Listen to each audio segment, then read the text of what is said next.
chairman of our great party, members of the Board of Trustees and members of the National Executive Committee who are here today, this afternoon, gentlemen of the press, distinguished ladies and gentlemen. First of all, let me apologize that we have to have this event in a constrained space like the one we are having now. So we do apologize for that. Gentlemen of the press, fellow citizens of the Federal Republic of Nigeria, I consider it important to address and report to you today on issues that define the future of elective government and legitimate leadership in our country.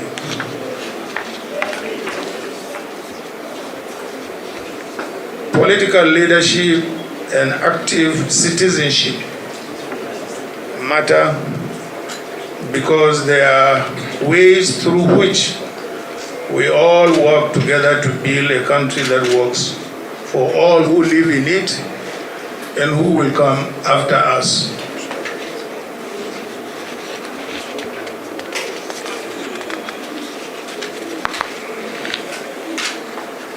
Our country is bigger than any one of us, and its standing in the world affects the fate of all who come from or live in this great country, which has great future. As leaders, it is our duty to advance the well-being of all our people and of the country. For this purpose, my generation worked hard to return the soldiers to the barracks. Very many of us are here. And to defend the right of the people to elect and establish for ourselves legitimate government. Our elections are established and governed by law and founded on the Constitution from which leadership and government in Nigeria alone derive their legitimacy. The people look up to us as leaders to respect these rules and to defend them. This is what has brought us here today. Today, we are called upon to again, as a people, to uphold and defend the ground rules of elective government in our country. The Constitution prescribes the requirements for those who seek the highest elective office in the land. It should not take months or indeed decades for the institutions concerned to be able to do their work in establishing the credibility of any certificates presented by candidates for public office. We undertook this journey at great cost and for important reasons. The ground rules for legitimate governance in our country need to be upheld. And you who are gathered here today have the responsibility of upholding those ground rules. And the reputation of our country is at stake. That affects everyone, Nigerians everywhere, wherever they may be in the world. I am a Democrat by conviction and a citizen of a country that I love. The issues at stake in this case require us once more to rededicate ourselves to both the country and our constitution. Now we must entrust these facts to us all as citizens and as leaders of the institutions charged with interpreting our constitution. I should thank the lawyers, both in Nigeria and in the United States, who have assisted us in bringing clarity and definitive answers to these issues that appear to have defied our institutions for nearly a quarter of a century. I also want to extend my gratitude to the Nigerian citizens and friends of Nigeria, both within and beyond the shores of our country, for their patience as we have sought to find the facts and establish the truth. I wish to pay tribute to the late human rights activist, Chief Gani Fawehimi, senior advocate of Nigeria, who inspired us on this path of discovery. Now he can truly rest in peace in the assurance that what he started about 23 years ago has come to fruition. Gani's vindication today gives credence to the saying that no matter how fast a lie runs, the truth will someday overtake it. Former American President Thomas Jefferson once said, and I quote, "If I had to choose between government without newspapers and newspapers without government, I wouldn't hesitate to choose the latter." From exposing the Watergate scandal and unraveling the dubious certificates of politicians, journalists have maintained eternal vigilance by bridging the gap and stepping in when other arms of government failed. It is for these reasons that commendation must be given to David Hundeyin, an independent journalist whose extraordinary work and those of many more young people like him has become a source of inspiration.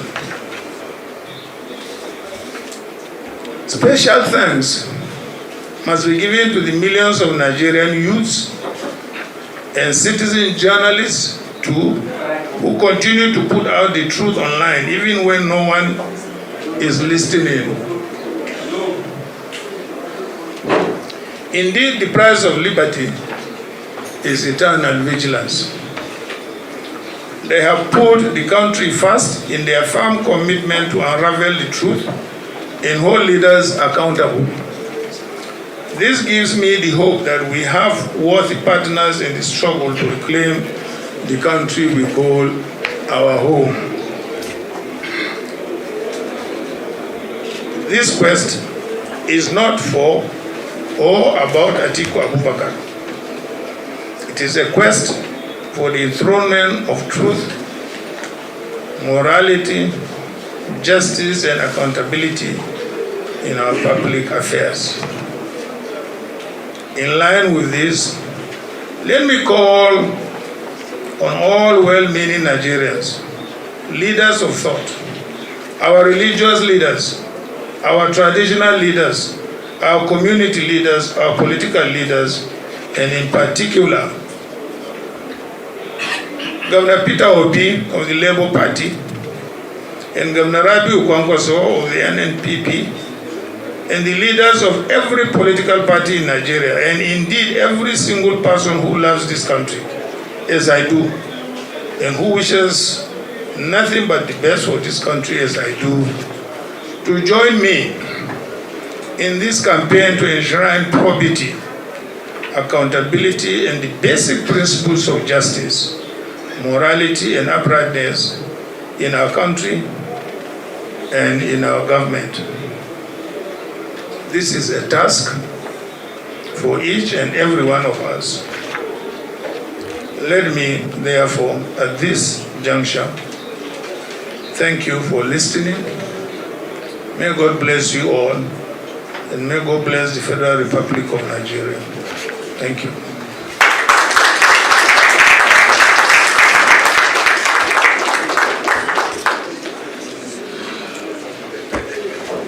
Thank you, Your Excellency,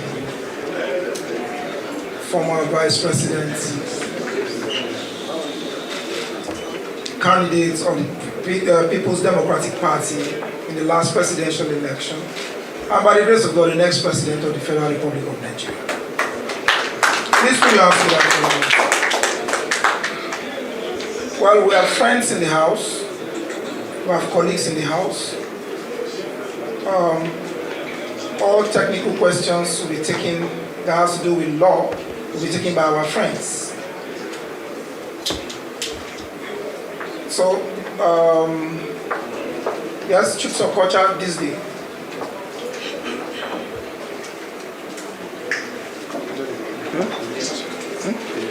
Okay, I will sit. Yes, you sit here, please. Good afternoon, everybody.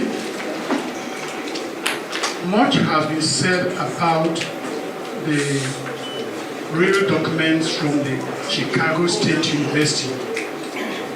I want the former Vice President, the PDP presidential candidate, Atiku Abubakar, to tell us in clear words, because many papers, many television stations, many radio stations have been giving various versions of the documents handed over to you.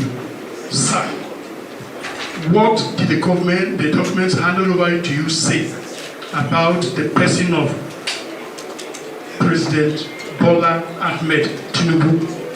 Thank you, sir.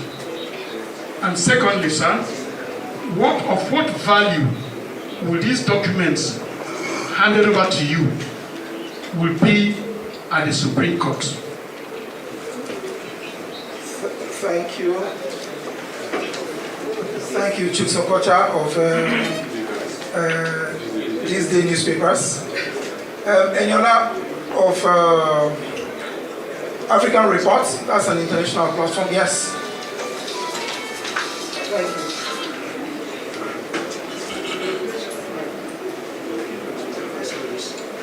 Good afternoon, Your Excellency, colleagues, and everyone here. A spokesman for the president said that what you are doing against the president is a form of betrayal. And they said that in 2007, the president gave you a platform to run with and all that. And now you are, embarrassing him on an international stage. Don't you fear that this bond between you will be permanently broken? Thank you. Okay.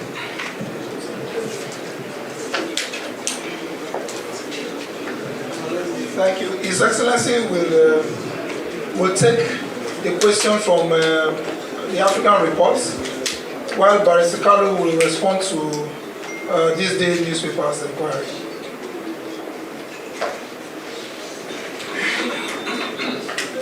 Well, I beg to disagree with Bola Ahmed Tinubu. Yes, it is true, in 2007 we came together to form AC. And in Lagos, at the convention, I emerged as the winner and got the ticket. After I got the ticket, he sent about 5 or 6 senior partymen. Some of them are here. I can even name them, but I don't want to embarrass them. And they met me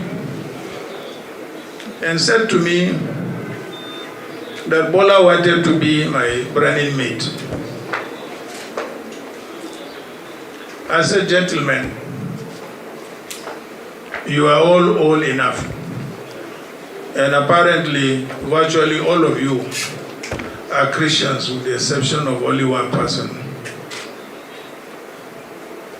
What would be your reaction to have a Muslim ticket?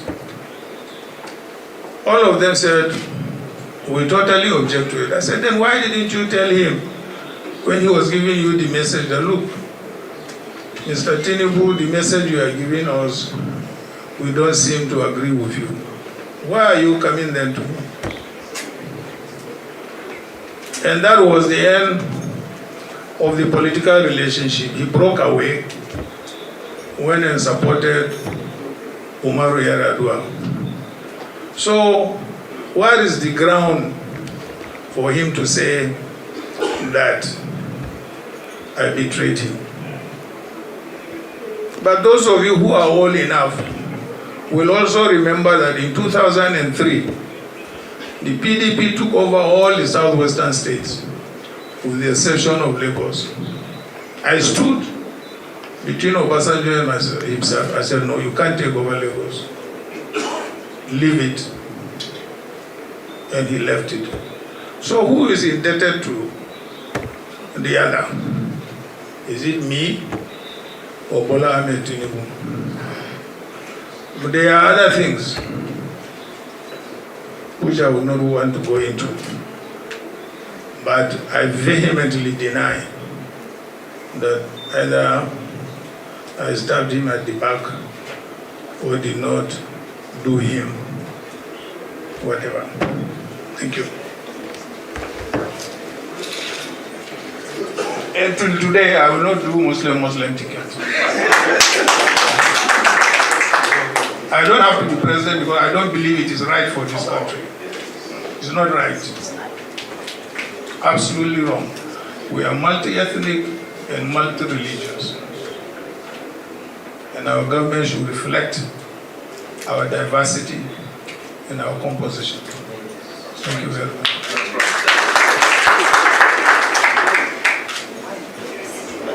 Thank you very much, Excellency. Barrister Kalu, over to you.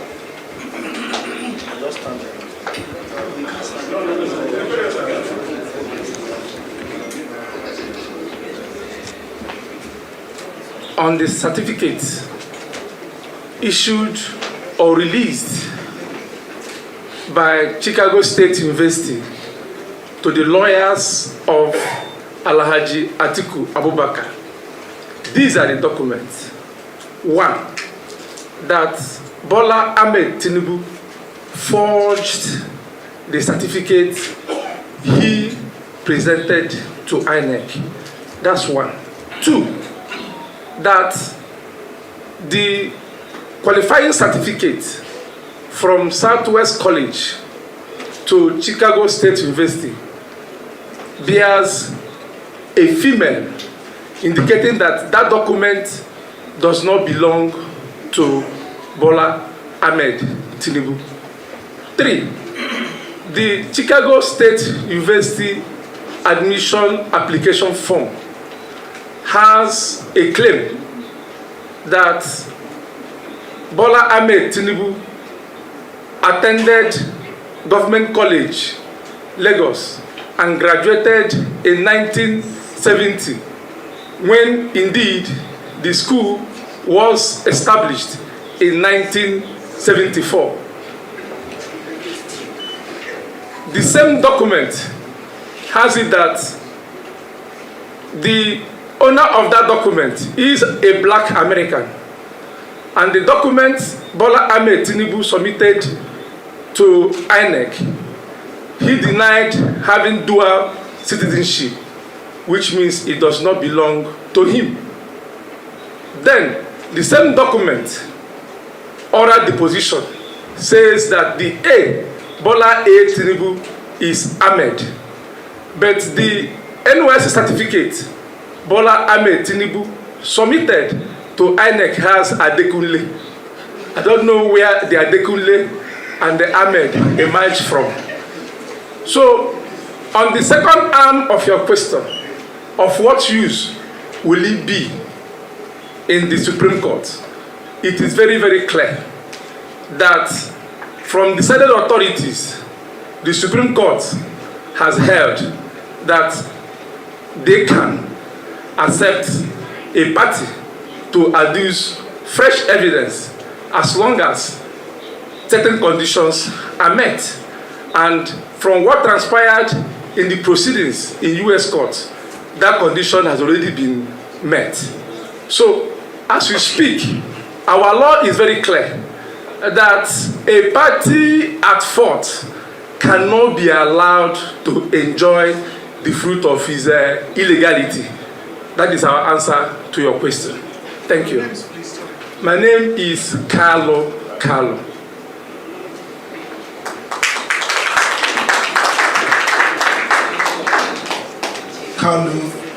thank you very much, Carlo.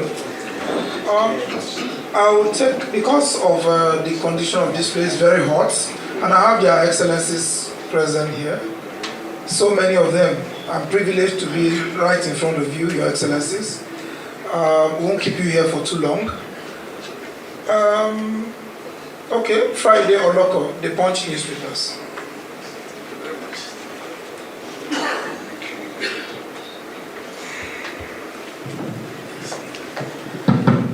Yes, good afternoon, Your Excellency. My name is Friday Loco. I work with Punch newspapers. Well, there have been rumors flying around that because of this issue, this alleged certificate forgery, that some persons have reached you by way of trying to intervene, to put pressure on you, purportedly from the president, for you to step down on this matter. If it is true, will you step down on this matter? That's one. Secondly, you are fighting this cause. What is the fate of your business interests? Do you fear that maybe, should you continue, that your business interests might be threatened because of the powers from the presidency? Thank you very much.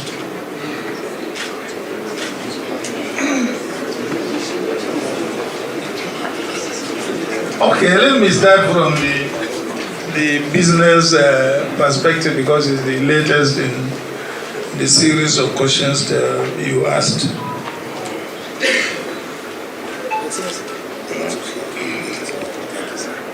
Yes, as you might have read in several other places, I was, in fact, not involved. In fact, I was the founder of one of the biggest oil and gas logistics company since the military area.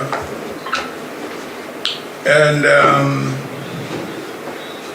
as soon as Buhari government came, even though we had license, we had got nothing to do with government. We were only contractors in logistics to the oil companies, not government. But as soon as Buhari came, all those contracts were revoked and taken away from us till today. So I'm not doing any government business. Yes, I'm in other businesses, agriculture, manufacturing, and so on and so forth. So that's as far as government business is concerned. So I'm not scared of any business being taken away from me. It has already been taken away from me since the beginning of, was it 1990? Since Buhari's time. They took it and distributed it among themselves. So what was the other question?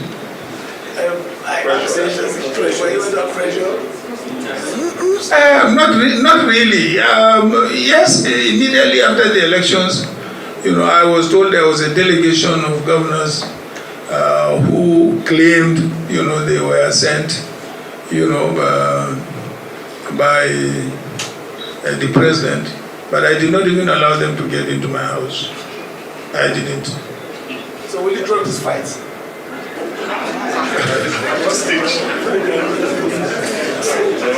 I will only drop the fight when the court rules.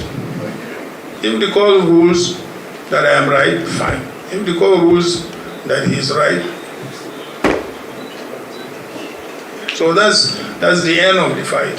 Because at the moment we are at the Supreme Court, and there is no any other court than the Supreme Court.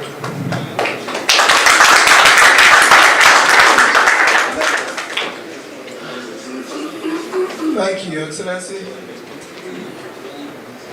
That will be my esteemed colleagues. I know that you have so many itching questions. We are available. We're going to send you the e-copies of this press briefing. And if you have further questions to ask, we are available. Mazi Polibe is here, Special Advisor Media to His Excellency. You all have our emails and phone numbers. You can reach us. That won't be a problem. If you have queries, please, we are here we're at your service. And if you want special focus, we don't have a problem. We'll